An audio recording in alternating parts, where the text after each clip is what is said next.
2,000 years ago, a Greek poet made a list.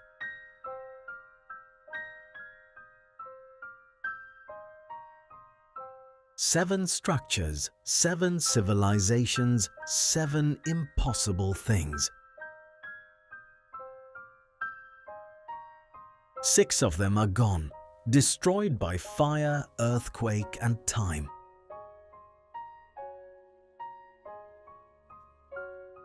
One survived. It is still the most studied structure ever built. But this is not a story about buildings. It is a story about people. People who decided that something needed to exist that did not yet exist. Some built to prove power, some built to prove love, one built to prove it never existed. What you are about to see changed how humanity thinks about what is possible.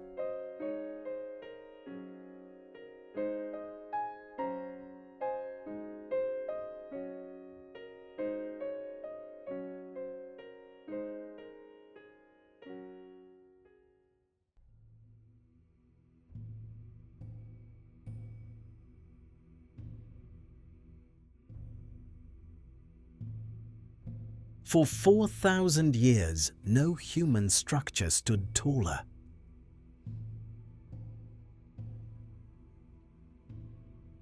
The Roman Empire rose and fell. The pyramid watched.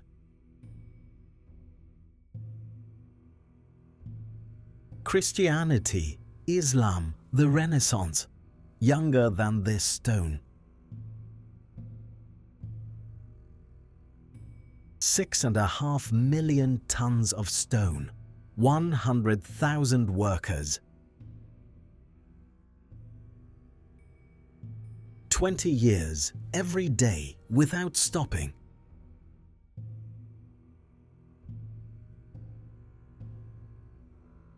The man who ordered it wanted to live forever.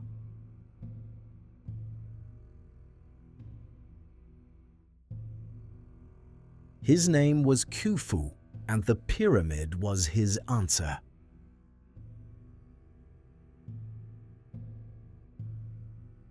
But his answer still refuses to explain itself.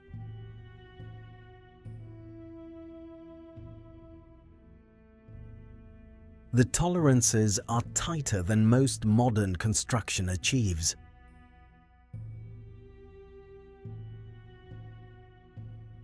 The base is level to within 2.1 centimeters across 230 meters.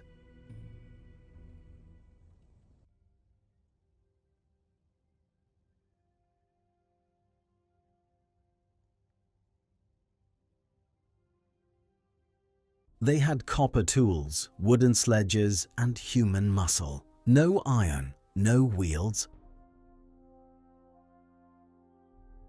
At his right hand stood Hemunu, Khufu's cousin, the greatest engineer alive. The workers were not slaves. We know because we found their village. Their bones show healed fractures. Someone set those broken bones.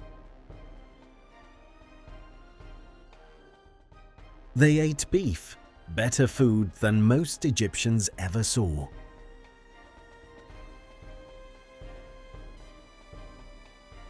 A scribe named Mera recorded every day of it on papyrus. Day by day, block by block, the oldest diary in human history. 2.3 million blocks, one placed every 2 minutes for 20 years. The biggest mystery, how did 2.3 million blocks reach the top? The straight ramp is too big. The spiral ramp blinds the corners. One theory: the ramp was inside the pyramid the whole time.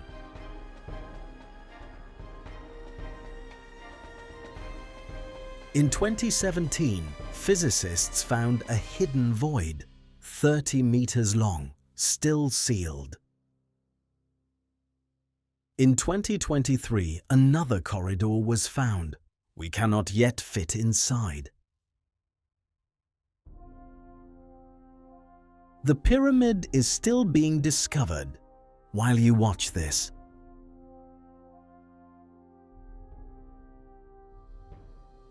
Inside, the Grand Gallery, 47 meters long, 8.5 meters tall, no structural purpose. Someone decided beauty mattered in a room no one would ever see.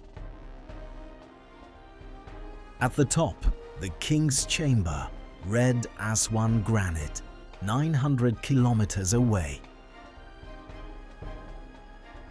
The sarcophagus is too wide for the passage. It was placed first.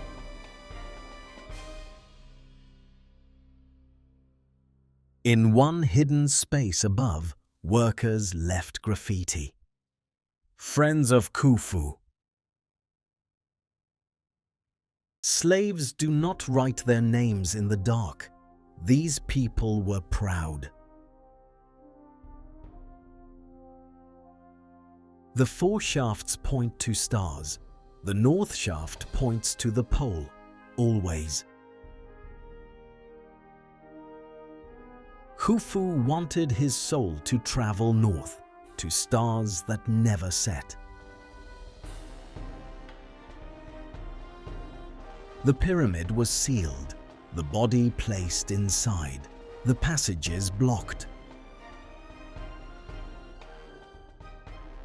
For 2,000 years, the secret held.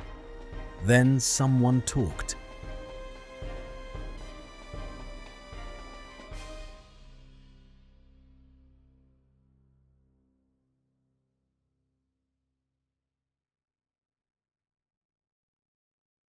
The mummy is gone. The treasure is gone.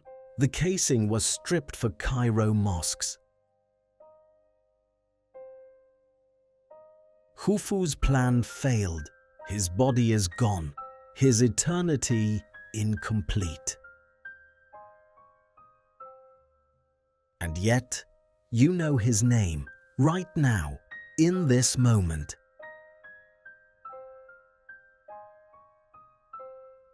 The only confirmed image of Khufu fits in the palm of your hand.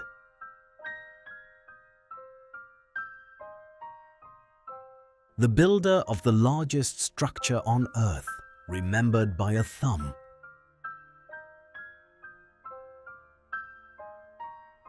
Khufu built a tomb. His workers built a monument. The difference is everything.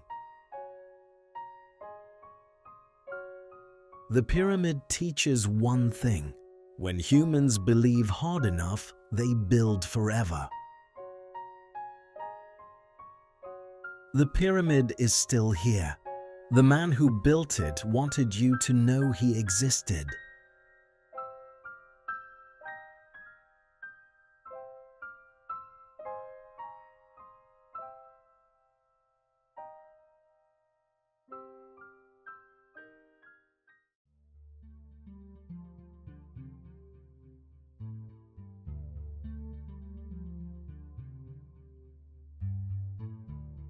No Babylonian text ever mentions them. Not one inscription, not one clay tablet. The most romantic wonder in history has zero archaeological evidence. Every Greek who visited Babylon described them in detail.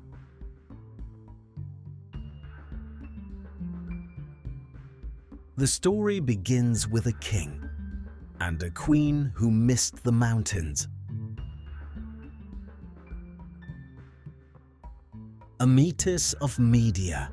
She grew up in green mountains. Babylon was flat and brown.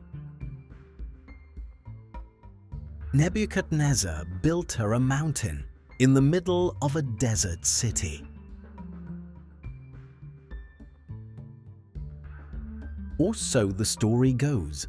The evidence says maybe it never existed at all.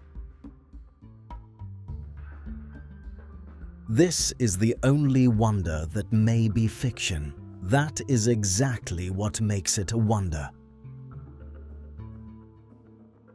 We are about to follow the evidence and decide for ourselves.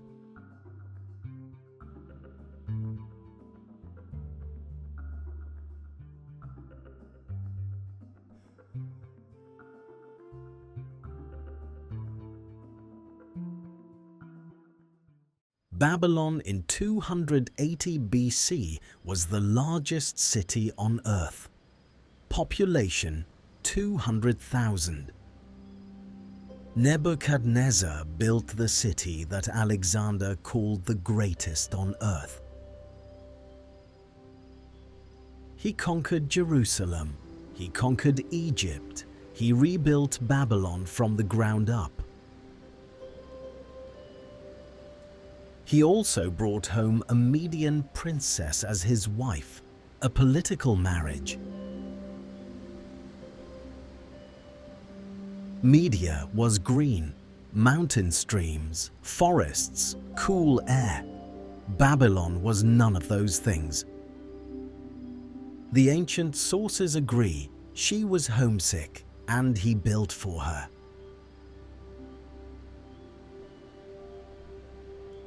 The engineering problem. How do you grow a forest 60 meters above a desert city? Ancient sources describe a chain pump, a screw device, water lifted by human power. The structure needed waterproof stone. Babylonians built in mud brick. Problem.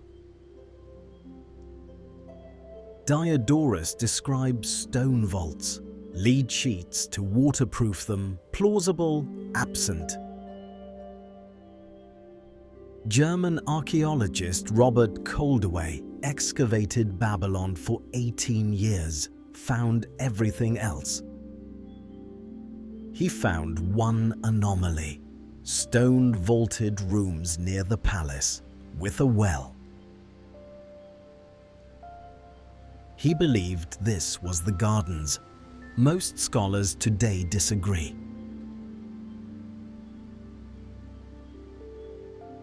In 2013, a British scholar proposed a different city, not Babylon, Nineveh.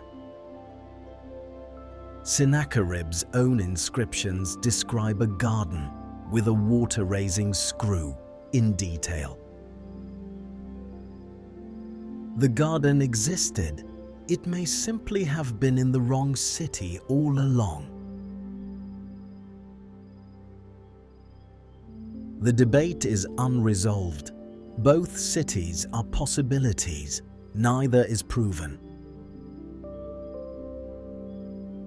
What the garden required: 37,000 liters of water per day, every day.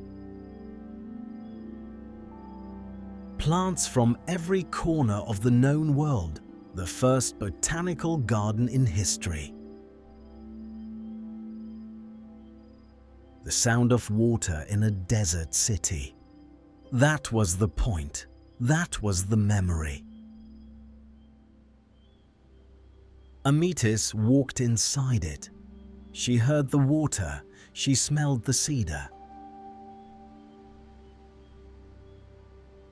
Whether it was in Babylon or Nineveh, someone built this for someone they loved.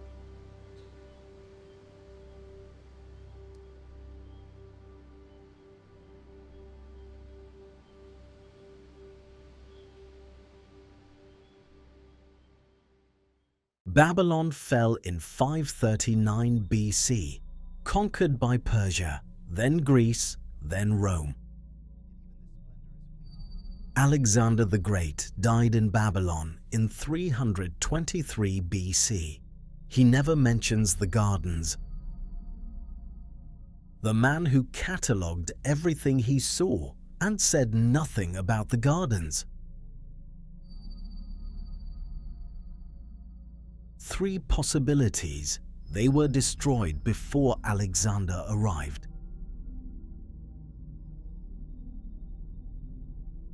Or they were in Nineveh, not Babylon, and Alexander never went to Nineveh. Or they never existed, and the story was too beautiful to lose. The gardens are the only wonder that might be a story, not a structure. And yet it has been called a wonder for 2,300 years by every civilization that followed. Maybe that is enough. Maybe the dream of them is the wonder.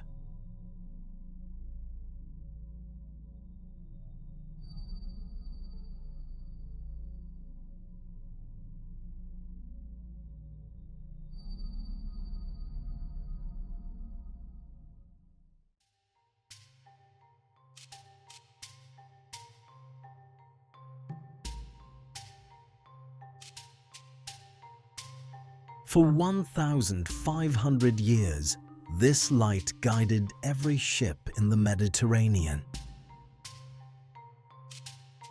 It was the second tallest structure ever built by human hands.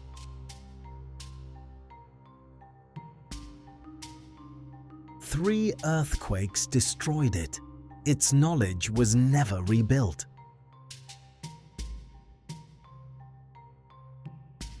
We know exactly where it stood. Its stones are on the seafloor.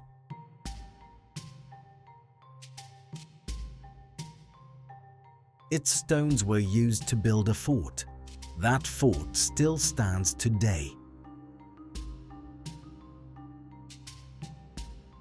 The lighthouse that lit the ancient world became the walls of a medieval castle. The most practical wonder, not built for glory, built to save lives.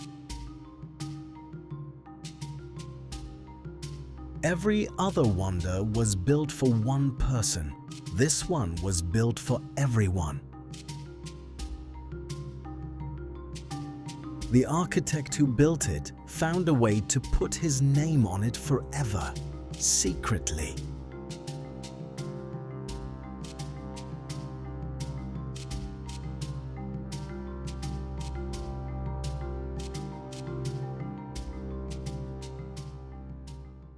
Alexandria in 280 BC was the intellectual capital of the known world. Home to the Great Library, the museum, 500,000 scrolls. The lighthouse and the library were the same project. Light for ships, light for minds. The Pharos was designed by Sostratus of Cnidus, commissioned by Ptolemy I. The design was radical, 3 tiers, each a different shape. Why? The mirror system reflected the fire 50 kilometers. We do not know how it worked. Curved mirrors, polished metal, ancient optics we cannot fully replicate today. The fuel was wood and oil, carried up a spiral ramp inside the tower by donkeys. Now, the story of Sostratus and the inscription that outlasted a king. Ptolemy's name was on the plaster. Sostratus's name was in the stone beneath.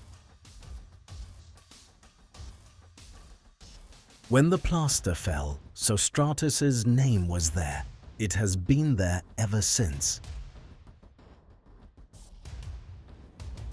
The lighthouse served Egypt under Greeks, Romans, Byzantines, and Arabs.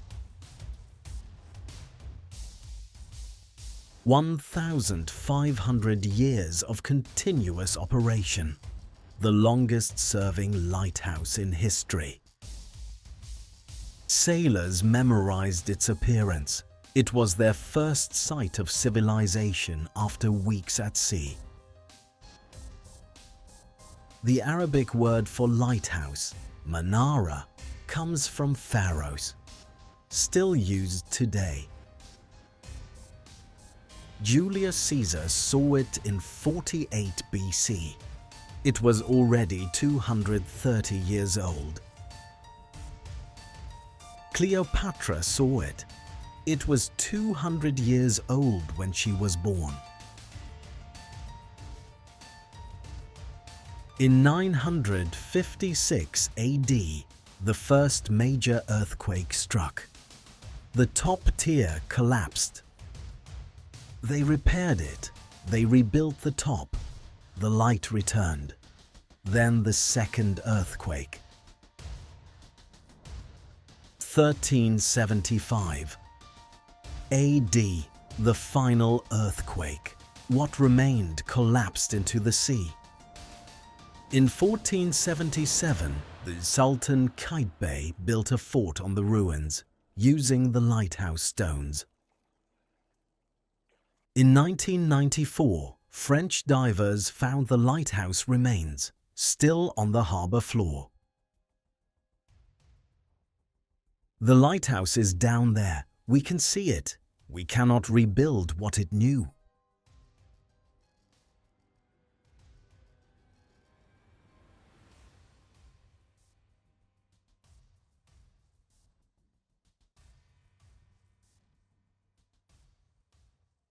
The Great Pyramid was built to serve one man. It still stands.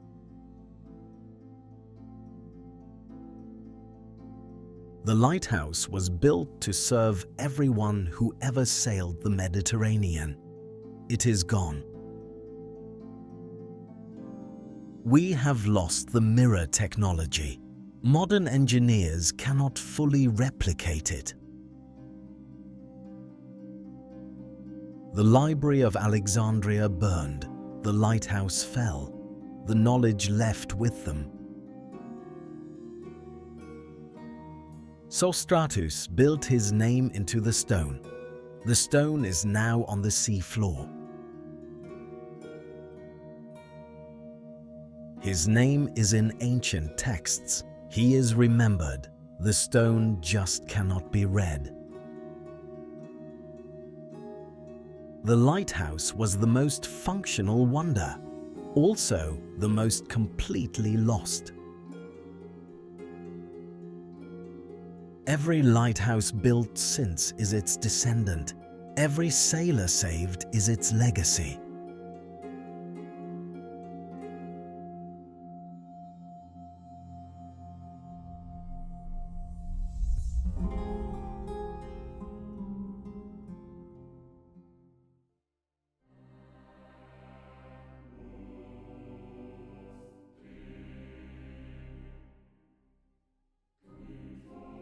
Every 4 years, the known world stopped its wars for the Olympics. At the finish line of every race stood a god inside that temple. The statue of Zeus was 13 meters tall, inside a room 13 meters high. The ancient writer Strabo said, if Zeus stood up, he would lift the roof. Visitors wept when they entered. They reported it as a physical sensation. The general Aemilius Paulus said it moved his soul. He was not a man given to poetry. Phidias created a face that looked like authority itself, not power, authority. The gold alone weighed 200 kilograms. The ivory came from African elephants.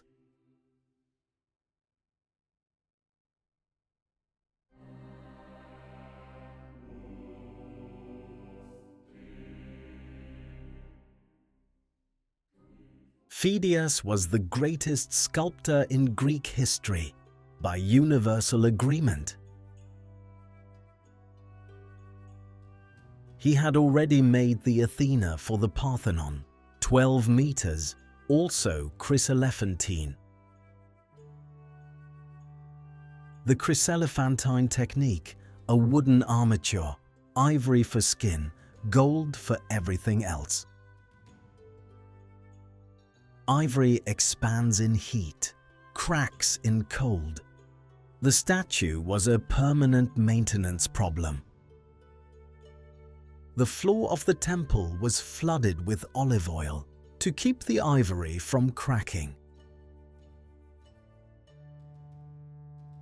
The reflection in the oil made Zeus appear to rise from water, intentional.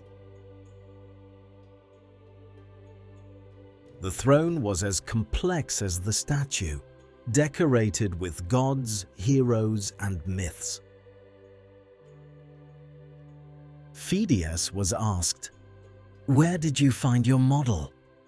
He pointed to Homer. "I took the image Zeus gives himself in the Iliad, word for word, made visible."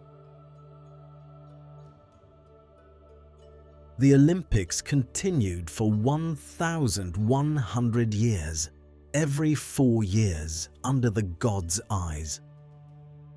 Philip of Macedon won his chariot race the day Alexander was born. He dedicated it to Zeus. Alexander returned to Olympia. He stood where his father stood and offered the same. The Roman Emperor Caligula tried to steal it. The ship sent to carry it sank. The workshop of Phidias was excavated in the 20th century. His tools were found. His cup. "I belong to Phidias." The greatest sculptor in history marked his coffee cup. The statue stood for 800 years, from 435 BC to the 5th century AD, then Christianity. In 393 AD, Emperor Theodosius banned the Olympics as pagan. The sanctuary closed. The statue survived the closing of the Olympics. It was moved to Constantinople. It survived as a trophy in a Christian city, worshipped by no one, displayed to all. In 475 AD, a fire consumed the Lausus Palace. The statue burned with it. No ash, no fragment, no gold scrap was ever identified. It is completely gone. At Olympia, the temple collapsed in earthquakes. The workshop is all that remains. Phidias's cup survived. The statue he made for Zeus did not. But the Olympics survived, banned for 1,503 years, reborn in 1896. Every 4 years, still, the games Phidias watched over still run without him. Phidias asked, "Can art create the divine?" His answer made generals weep. We will never know if he was right. The statue is ash and memory. The accounts say those who saw it felt something they could not explain. That was the point. Phidias answered his own question with a cup and a statue and 800 years of tears.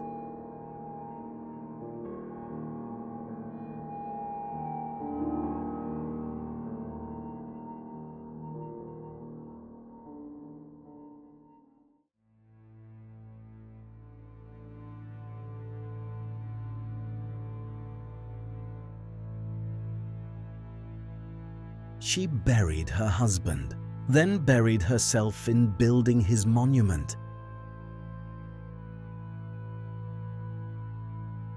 His name was Mausolus.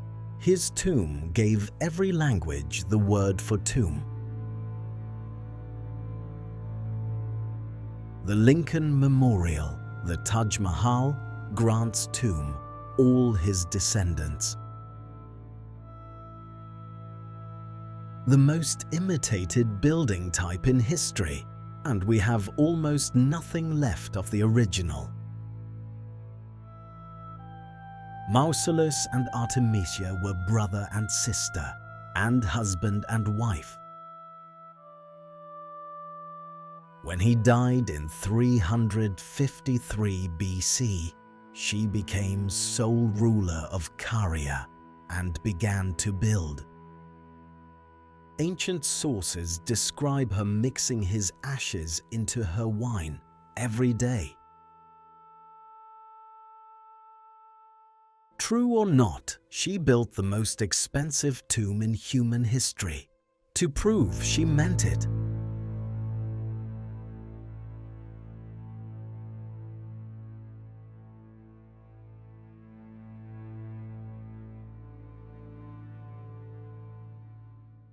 Caria in 353 BC was at the intersection of three worlds: Greek, Persian, Anatolian. Mausolus spent 30 years making Halicarnassus the most beautiful city in Anatolia. He designed his own tomb before he died. She executed the vision, then exceeded it. She hired the four greatest sculptors in the Greek world, one for each facade. Scopas of Paros, the same sculptor who carved the Temple of Athena at Tegea. The friezes showed three battles: Greeks versus Amazons, Greeks versus Centaurs, Lapiths versus Trojans. The portrait statues at the top were life-size, 36 of them around the colonnade. At the summit, the quadriga, Mausolus and Artemisia side by side in marble forever. The statues survived. 2 of them are in the British Museum right now. Mausolus looks directly at you. He has for 2,375 years. He does not blink. Artemisia died 2 years after Mausolus. The tomb was not yet finished. The sculptors continued working after she died, unpaid. They said it was for their own glory. It was completed circa 350 BC, 3 years after her death, still standing in 100 AD. Pliny the Elder visited in the 1st century AD. He measured everything. He was awed. It was still standing in 1402 AD, still complete. Then, the Knights of St. John.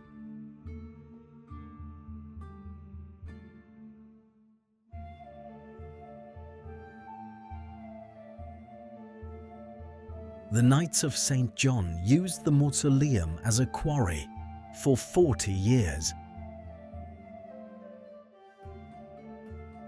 They found the burial chamber intact, the gold and precious objects inside. The bones of Mausoleum and Artemisia were found scattered on the floor by their own tomb. The castle they built from its stones still stands. It is now a museum of underwater archaeology. Inside the castle, fragments of the scopas freeze, the wonder inside what destroyed it. The word mausoleum outlived the mausoleum by 600 years before the original was destroyed. Artemisia wanted the world to know how much she loved him. It worked. She is remembered, he is remembered, together still in a museum in London. The mausoleum is gone. The couple is still together. Artemisia 1. Grief built the most influential tomb in history and gave every language a word.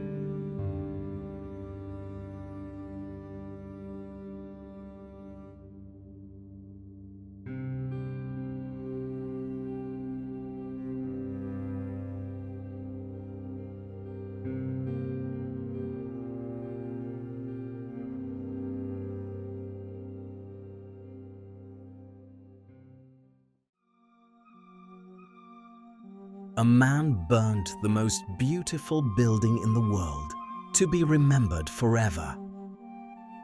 His name was Herostratus, and it worked. You just heard his name. Ephesus made it illegal to speak his name. That is why we know it. The temple was built 3 times, destroyed twice, once by flood, once by Herostratus. The Colossus temple took 120 years to build, burned in a single night. 127 columns, each 18 meters tall, the largest temple in the Greek world. The column bases were carved by Phidias's contemporaries, by Scopas, by Praxiteles. Antipater of Sidon wrote the list of 7 wonders. He put this first. When I saw the sacred house of Artemis that towers to the clouds, his words,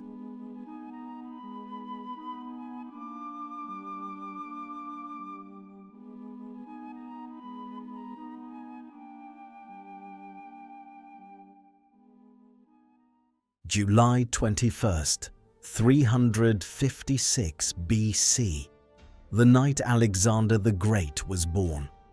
Also, the night Herostratus chose. The priest said Artemis was absent. She was attending Alexander's birth in Macedon. Herostratus was captured immediately. They tortured him for his motive. He told them. His motive, fame. He had done nothing noteworthy. He decided to destroy something beautiful. They executed him, then banned his name. His name survives. The temple does not. Alexander the Great offered to pay for the rebuilding. Ephesus refused. It is not fitting for one god to build a temple for another. They meant it. They rebuilt it themselves. The new temple was larger than the original. The Artemis cult at Ephesus was the richest sanctuary in the ancient world. Mark Antony tried to raid it in 33 BC. Cleopatra talked him out of it. In 54 AD, the Apostle Paul preached against Artemis in Ephesus. A riot began. Acts 19, the temple that made people riot in defense of a goddess. In 262 AD, the Goths sacked Ephesus. They burned what was left of the temple. The stone was stripped for churches. A single column remained standing, 1 out of 127. Antipater's favorite wonder towers to the clouds, 1 column. The site floods after rain. 1 column stands in water. A stork nests at the top.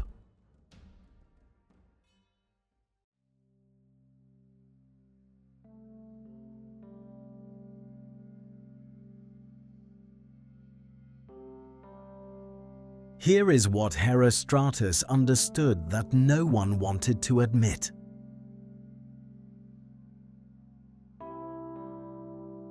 We do not know who built the temple. We know who burned it. His plan worked. Psychologists now call this the Herostratus effect, the desire for notoriety over anonymity. Every time we say his name, we complete his plan, including just now. They rebuilt it. It stood for 600 more years, more beautiful than before. Herostratus burned a building. The builders rebuilt it bigger. That is the real answer. 1 column stands. A stork lives there. The temple the world called most beautiful. A wetland. Herostratus is in this video.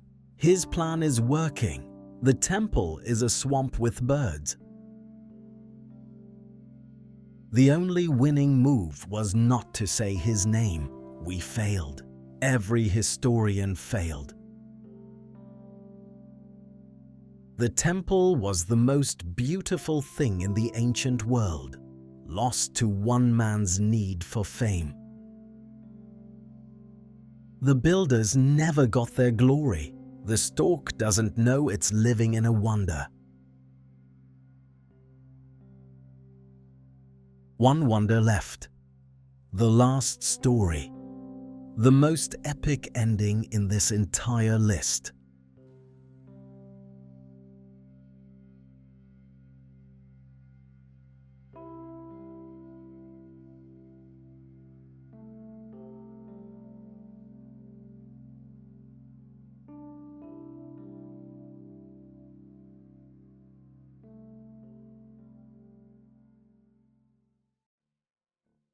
It stood for 54 years. Then an earthquake took it in seconds. The ancient world offered to help rebuild it. Rhodes said no, deliberately. An oracle from Delphi said not to rebuild it. They obeyed for 900 years. The rubble lay on the ground for 900 years, the world's greatest fallen monument. Pilgrims came to see the fallen giant. It was still a wonder, broken on the ground. Few men can clasp the thumb in their arms. Pliny the Elder, 77 AED. Rhodes was built on defiance. The Colossus was built to celebrate survival. Demetrius the Besieger, the most powerful general after Alexander. Rhodes held for a year. When he left, he abandoned his siege equipment. Rhodes sold it, funded the Colossus. They melted the weapons of their enemy to build a monument to their freedom.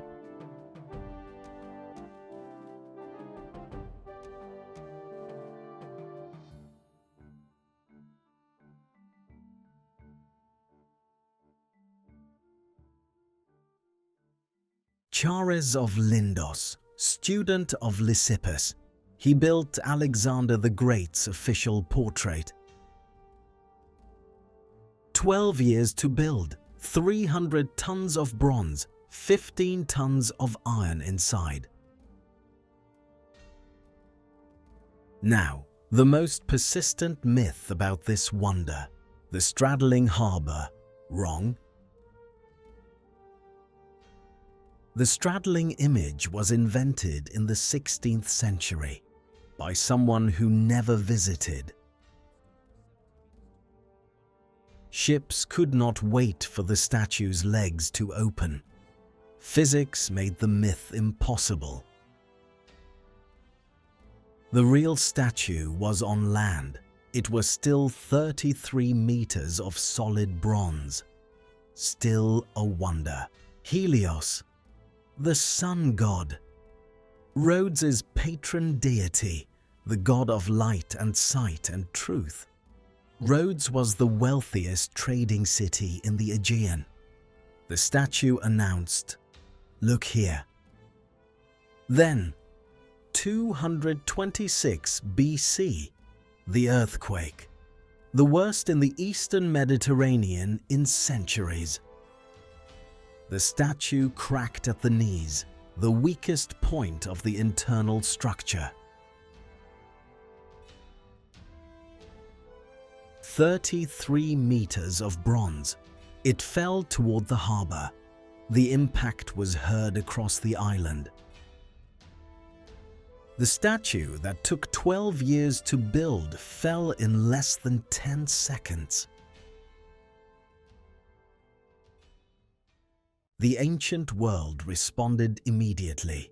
Egypt, Macedonia, allies everywhere, offerings. Ptolemy III offered 300 talents of silver, plus bronze, plus engineers, to rebuild it. The Delphic oracle had spoken. The gods destroyed it. The gods did not want it rebuilt.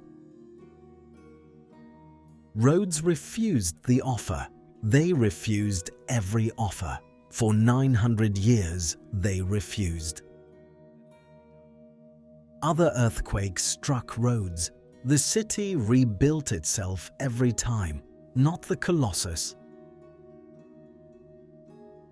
In 654 AD, Arab forces conquered Rhodes. They sold the fallen Colossus for scrap.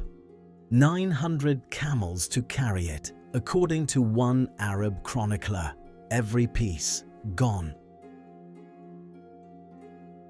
Today, the harbour of Rhodes, modern yachts, bars, a column where it once stood. 2 small deer statues mark the harbour entrance. Polite, insufficient.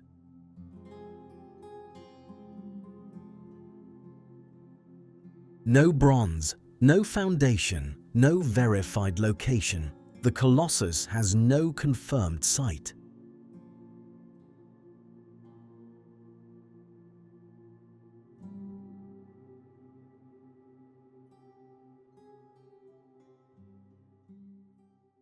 Here is the question the Colossus leaves us.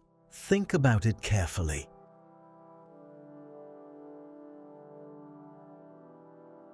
They could rebuild it. The technology existed. The wealth existed. The allies offered. They chose not to. That choice, to live with the loss, is itself the story. Every other wonder was built in defiance of limits. Rhodes honored a limit. That is rare. The Colossus stood for 54 years. It lay fallen for 880, which is the real monument. Chares built a statue to celebrate survival. Rhodes survived the loss of the statue. The most epic fall in the ancient world, the most dignified response to loss. The Colossus is gone. Every great harbor in the world has a lighthouse now. The Statue of Liberty, 93 meters, a harbor entrance figure, also a sun god's descendant. The Colossus fell. Its idea is still standing in every harbor, in every port, right now.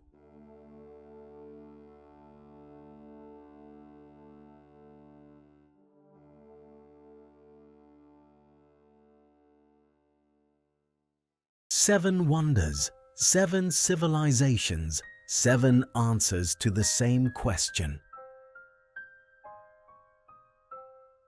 The question was always the same. What does a human being leave behind? The answers ranged from a pyramid to a garden that may not have existed. 6 are gone, 1 survives. All of them changed the world. Every word for tomb, every harbor entrance figure, every building that reaches for the sky. If this journey moved you, hit the like button and subscribe. See you in the next episode.